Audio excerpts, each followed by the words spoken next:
Welcome to Rajasthan GK training. दोस्तों स्वागत आप सभी हाईकोर्ट एलडीसी के अभ्यर्थियों का राजस्थान जीके ट्रेनिंग के इस यूट्यूब चैनल पर। दोस्तों आज हम आपके लिए 35 इंपॉर्टेंट प्रश्न लेकर आए हैं जो आपके पेपर के लिए इंपॉर्टेंट साबित होंगे। ठीक है, जो आप तैयारी कर रहे हो हाईकोर्ट एलडीसी की, उसमें यहां से 2 प्रश्न जरूर छपेंगे। दोस्तों हर साल छपते हैं, अब की बार भी छपेंगे।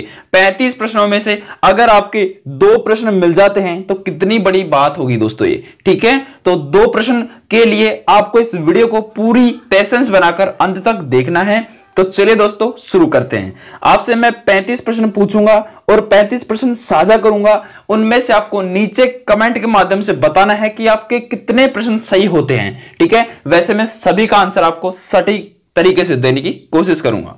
तो चलिए दोस्तों, पहला प्रश्न आप सबके सामने है और ये सभी के सभी प्रश्न किसी ना किसी एग्जाम में पूछे जा चुके हैं। तो पहला प्रश्न है प्यारे साथियों, क्या कह रहा है कि राजस्थान में निम्नलिखित में से किस प्रकार के वन 75 से 110 सेंटीमीटर औसत वार्षिक वर्षा वाले क्षेत्रों में पाए जाते हैं। तो दोस्तों ऐसे वन दोस्तों अपने किन क्षेत्रों में पाए जाते हैं? ये अपने शुष्क सागवान वन पाए जाते हैं। 75 से लेकर 110 सेंटीमीटर औसत वार्षिक वर्षा वाले क्षेत्रों में अपने शुष्क सागवान वन पाए जाते हैं। इंपॉर्टेंट प्रश्न दोस्तों एग्जाम में आ सकता है। चलिए अगला प्रश्न है दोस्तों कि स्टेट फॉरेस्ट रिपोर्ट 2017 के अनुसार राजस्थान में सुरक्षित वन क्षेत्र का प्रतिशत है। ये कितना प्रतिशत है 2017 की रिपोर्ट के अनुसार? 2021 की रिपोर्ट भी आपसे पूछ सकता है, लेकिन यहां से 2017 की भी आपसे पूछ सकता है, तो दोनों में से कोई सी भी पूछ सकता है। ठीक है, आपको बताना है 55.64%। ठीक है, कितना है? 55.64%। और स्टेट फॉरेस्ट इस रिपोर्ट 2021 के अनुसार आपसे पूछ ले कि राजस्थान में सुरक्षित वन क्षेत्र का प्रतिशत कितना है, इसके बारे में आप हमें नीचे कमेंट के माध्यम से बता सकते हैं। ठीक है, चलिए अगला प्रश्न है प्यारे साथियों कि राजस्थान में हर साल सर्दियों में विभिन्न प्रकार के प्रवासी पक्षी आते हैं। कुर्जा पक्षी, जिसे डेमोसिल क्रेन कहा जाता है, कहां बहुत बड़ी संख्या में पहुंचते हैं? तो दोस्तों अपने कुर्जा पक्षी हैं वो अपने सबसे ज्यादा खींचन गांव में पहुंचते हैं। ठीक है, और एक खींचन गांव में अपने ज्यादातर देखने को मिलते हैं। इंपॉर्टेंट प्रश्न है। चलिए अगला प्रश्न है कि निम्नलिखित में से राजस्थान के राष्ट्रीय उद्यान कौन कौन से हैं? तो राजस्थान के राष्ट्रीय उद्यानों की बात करें प्यारे साथियों तो अपने मुकुंदरा हिल्स राजस्थान का राष्ट्रीय उद्यान है। ठीक है, रणथंबोर है, केवलादेव है, लेकिन नेशनल चंबल सेंचुरी अपने राजस्थान का राष्ट्रीय उद्यान नहीं है। तो option number A B C right answer है, सही है। चलिए अगला प्रश्न है प्यारे साथियों कि मुकुंदरा हिल्स टाइगर रिजर्व राज्य के किन 4 जिलों में फैला होगा? तो मुकुंदरा टाइगर हिल्स राज्य के किन 4 जिलों में फैला होगा? तो दोस्तों ये अपने फैला होगा कोटा, बूंदी, चित्तौड़गढ़ और झालावाड़ जिलों में। ठीक है, चलिए अगला प्रश्न है प्यारे साथियों, निम्नलिखित में से राजस्थान के किस श्रेणी के वनों का सर्वाधिक क्षेत्र है? तो राजस्थान के किस श्रेणी के वनों का सर्वाधिक क्षेत्र है अपने? दोस्तों ऐसे प्रश्न ज्यादातर अध्यापक भर्ती परीक्षा में पूछे जाते हैं, लेकिन दोस्तों आप भूल मत कर देना कि एलडीसी में इस प्रकार के प्रश्न नहीं आएंगे। आप एलडीसी का कोई सा भी पेपर उठा के देख लीजिए पिछला, उसमें ऐसे 2 प्रश्न आपको जरूर देखने को मिलेंगे प्यारे साथियों। तो आप इसको देखकर मत वीडियो को पॉज कर देना कि ये तो अध्यापक के बारे में बता रहा है, लेकिन नहीं दोस्तों, मैं आपके अध्यापक के पॉइंट ऑफ व्यू से नहीं बता रहा, मैं आपके एलडीसी हाईकोर्ट एलडीसी के पॉइंट ऑफ व्यू से बता रहा हूं। तो इंपॉर्टेंट वीडियो होने वाली है दोस्तों, इस वीडियो को पेशेंस बनाकर अंत तक जरूर देखना, क्योंकि 35 प्रश्नों में से आपके 2 प्रश्न छपने वाले हैं। ठीक है, चलिए तो राजस्थान में किस श्रेणी के वनों का सर्वाधिक क्षेत्र है? तो राजस्थान में किस श्रेणी के वनों का सर्वाधिक क्षेत्र है आपसे पूछ रहे, तो आप बताना सुरक्षित वनों का क्षेत्र सबसे अधिक है राजस्थान में। ठीक है, चलिए अगला है कि पाइथन पॉइंट पर अजगर किस अभयारण्य की विशेषता है? तो पाइथन पॉइंट पर अपने अजगर है प्यारे साथियों, वो अपनी किस अभयारण्य की विशेषता है? तो इसके बारे में आपके पूछ रहे तो आपको बताना है पाइथन पॉइंट अपने केवलादेव अभयारण्य की विशेषता है। अगला है दोस्तों क्रास्का एवं कांकनवाड़ी नामक पठार किस अभयारण्य में स्थित है? दोस्तों ये सभी के सभी पठार अपने सरिस्का अभयारण्य में स्थित है। इंपॉर्टेंट प्रश्न है। अगला है कि राजस्थान में स्थित जापानी ढंग से बना एकमात्र उद्यान आपसे पूछ सकता है। इंपॉर्टेंट प्रश्न है कि राजस्थान में स्थित जापानी ढंग से बना एकमात्र उद्यान आपसे पूछ सकता है। तो आपको बताना है प्यारे साथियों, आपको क्या बताना है, आपको बताना है चंबल उद्यान, जो अपने जापानी ढंग से बना एकमात्र उद्यान है। चलिए अगला प्रश्न है कि लंगूरों के लिए प्रसिद्ध अभयारण्य कौन सा है। तो लंगूरों के लिए प्रसिद्ध अभयारण्य आपसे पूछ ले तो आपको बताना है प्यारे साथियों, ज्यादा कुछ नहीं करना, आपको सिर्फ और सिर्फ बताना है कि लंगूरों के लिए प्रसिद्ध अभयारण्य अपने जमुआ रामगढ़ है।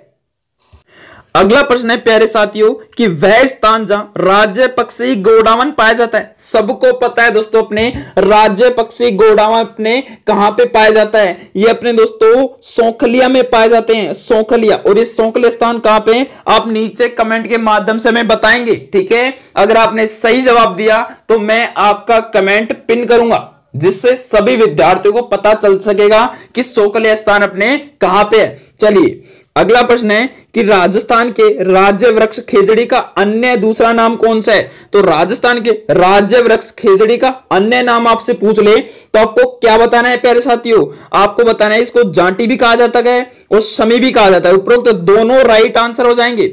अगला है कि आबू संरक्षण स्थल कहां पे है। तो आबू संरक्षण स्थल आपसे पूछ ले तो आपको बताना है, नाम से पता चल रहा है सिरोही में है।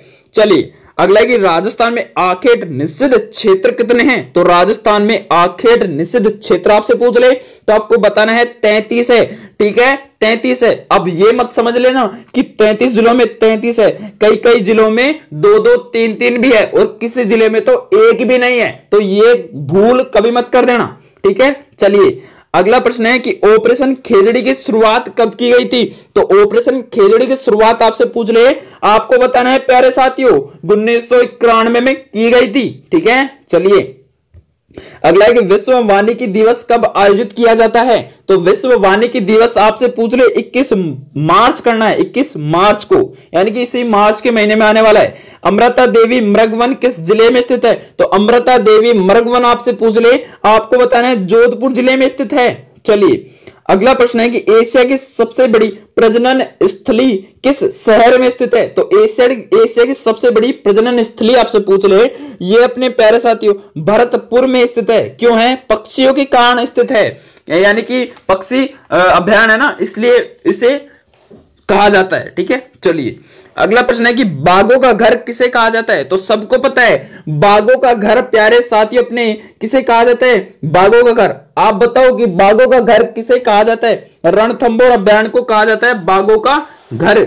चलिए अगला प्रश्न है कि राष्ट्रीय पक्षी मोर सर्वाधिक किस अभयारण्य में है। सबको पता है सरिस्का अभयारण्य में पाए जाते हैं। चलिए अगला प्रश्न है कि उड़न गिलहरी का स्वर्ग कौन सा अभयारण्य है। तो उड़न गिलहरी का स्वर्ग आपसे पूछ ले तो आपको बताना है प्यारे साथियों सीता माता अभयारण्य, और ये कहां पे है, ये अपनी प्रतापगढ़ जिले में स्थित है, ठीक है। राजस्थान का 33वें जिले में स्थित है सीता माता अभयारण्य, ठीक है। चलिए अगला है कि कौन सा जोड़ा सही है। तो राइट आंसर टिक करना है कि कौन सा जोड़ा इनमें से सही है प्यारे साथियों। दोस्तों खड़ीन अपने चूरू का है, नहीं। लिग्नाइट 12 का है, नहीं। ग्रेनाइट आंधी का है, नहीं। ये आंधी कौन सी है, जयपुर वाली। अगले खसखस, बिल्कुल खसखस घास अपने भरतपुर जिले से संबंधित है, ठीक है। चलिए अगला प्रश्न है कि सेवण घास किस जिले में विस्तृत रूप से होती है। तो सेवण घास आपसे पूछ ले, इंपॉर्टेंट है दोस्तों, जैसलमेर में होती है और ये अपने गोडावण पक्षी का मुख्य आहार में आता है सेवण घास, ठीक है। चलिए अगला प्रश्न है कि ड्रेमोसील क्रेन पक्षी को हिंदी में क्या कहते हैं। तो ड्रेमोसील क्रेन पक्षी को प्यारे साथियों हिंदी में आपसे पूछ ले तो दोस्तों इसे कुर्जा पक्षी के नाम से भी जाना जाता है, ठीक है। चलिए अगला प्रश्न है प्यारे साथियों कि देश की सबसे छोटी बाघ परियोजना कौन सी है। इंपॉर्टेंट प्रश्न है कि देश की सबसे छोटी बाघ परियोजना कौन सी है, आपको बताना है रणथंभौर बाघ परियोजना, ठीक है। चलिए अगला प्रश्न है कि इको डेवलपमेंट प्रोजेक्ट किस अभयारण्य में चलाया गया है। तो इको डेवलपमेंट प्रोजेक्ट अपने आपसे पूछ सकता है तो किस अभयारण्य में चलाया गया है। तो प्यारे साथियों ये अपने चलाया गया रणथंभौर अभयारण्य में। कहां पे, रणथंभौर अभयारण्य में, रणथंभौर अभयारण्य में चलाया गया है। अगला प्रश्न है कि राजस्थान का प्रथम राष्ट्रीय उद्यान कौन सा है, तो वो इंपॉर्टेंट प्रश्न है, पूछ सकता है, तो रणथंभौर राष्ट्रीय उद्यान करना है। ठीक है, चलिए अगला प्रश्न है कि राष्ट्रीय मरु उद्यान को किस अन्य नाम से भी जाना जाता है, तो राष्ट्रीय मरु उद्यान को प्यारे साथियों अपने जीवाश्म उद्यान के नाम से भी जाना जाता है। इंपॉर्टेंट प्रश्न है, कई बार एग्जाम में आ चुका है। अगला है दोस्तों, पियूणा किस जीव की प्रजाति है, सबको पता है पियूणा अपने रेगिस्तान के अंदर पाया जाने वाला एक सांप है प्यारे साथियों। क्या है, सांप है पियूणा। ठीक है, चलिए अगला है कि निम्नलिखित में से कौन सा राजस्थान वानिकी एवं जैव विविधता परियोजना का उद्देश्य नहीं है, तो वृक्षारोपण है, जैव विविधता संरक्षण है, बाढ़ नियंत्रण है, जल संरक्षण अपने जैव विविधता परियोजना का उद्देश्य बिल्कुल भी नहीं है। नहीं, जल संरक्षण भी है लेकिन बाढ़ नियंत्रण नहीं होगा। ठीक है, जल संरक्षण भी है, बाढ़ नियंत्रण नहीं होगा। ठीक है, चलिए अगला प्रश्न है प्यारे साथियों, अगला प्रश्न कह रहा है कि राजस्थान का वह जिला जहां उष्ण कटिबंधीय शुष्क पर्णपाती वन पाए जाते हैं, तो कौन सा जिले में पाए जाते हैं या कौन से जिले में पाए जाते हैं, सिरोही में पाए जाते हैं। सिरोही कहां पे, माउंट आबू, सिरोही में ज्यादातर पाए जाते हैं। अगला है कि राजस्थान में 50% से अधिक वन क्षेत्र किस क्षेत्र में सम्मिलित हैं, तो 50% से अधिक वन क्षेत्र अपने किस श्रेणी में सम्मिलित हैं, तो प्यारे साथियों अपने सुरक्षित वन क्षेत्र में सम्मिलित है।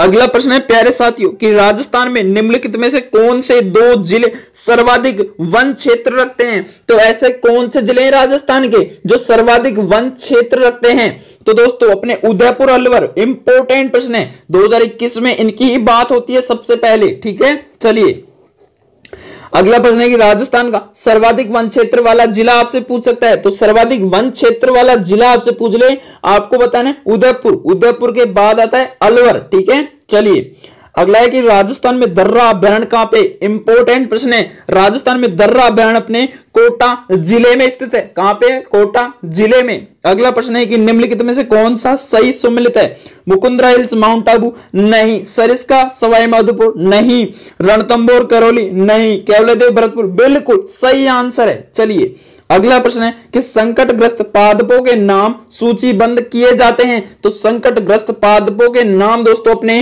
किस पुस्तक में सूचीबद्ध किए जाते हैं, ऐसा भी पूछ सकता है। तो आपको बताना है प्यारे साथियों, आपको क्या बताना है, आपको बताना है कि लाल आंकड़ों की पुस्तिका में सूचीबद्ध किए जाते हैं। अगला प्रश्न है कि भारत में सागवान के उत्पादन का निरंतर ह्रास हो रहा है, राजस्थान में सागवान के वृक्षारोपण हेतु अधिक उपयुक्त जिले कौन से हैं, तो सागवान के लिए अपने बांसवाड़ा, डूंगरपुर, उदयपुर अति प्रसिद्ध जिले हैं। और अगला और लास्ट प्रश्न है प्यारे साथियों, आपकी एग्जाम में छपेगा, इंपॉर्टेंट प्रश्न है, याद रखना कि निम्न में से किस प्रकार की वनस्पतियों में से कौन सी राजस्थान में प्राय नहीं है, तो इनमें से कौन सी वनस्पति राजस्थान में नहीं पाई जाती, शुष्क उष्ण कटिबंधीय शुष्क पाए जाते हैं, उष्ण कटिबंधीय कटेली पाए जाते हैं, उष्ण कटिबंधीय मरुस्थलीय वन पाए जाते हैं, लेकिन उष्ण कटिबंधीय पतझड़ वन अपने राजस्थान के अंदर नहीं पाए जाते। ठीक है, तो ये हो गए 35 प्रश्न। आपके कितने प्रश्न सही हुए नीचे कमेंट के माध्यम से जरूर बताना। अगर आपको यह वीडियो, अगर मेरा एक छोटा सा प्रयास पसंद आया हो तो वीडियो को लाइक करके जरूर जाना और चैनल को सब्सक्राइब कर दीजिए। आपकी एग्जाम तब तक नहीं होगी जब तक मैं आपके लिए पेपर से पेपर लाता रहूंगा। ठीक है, मिलते हैं अगली वीडियो के साथ, तब तक के लिए जय हिंद, जय भारत, जय जय राजस्थान।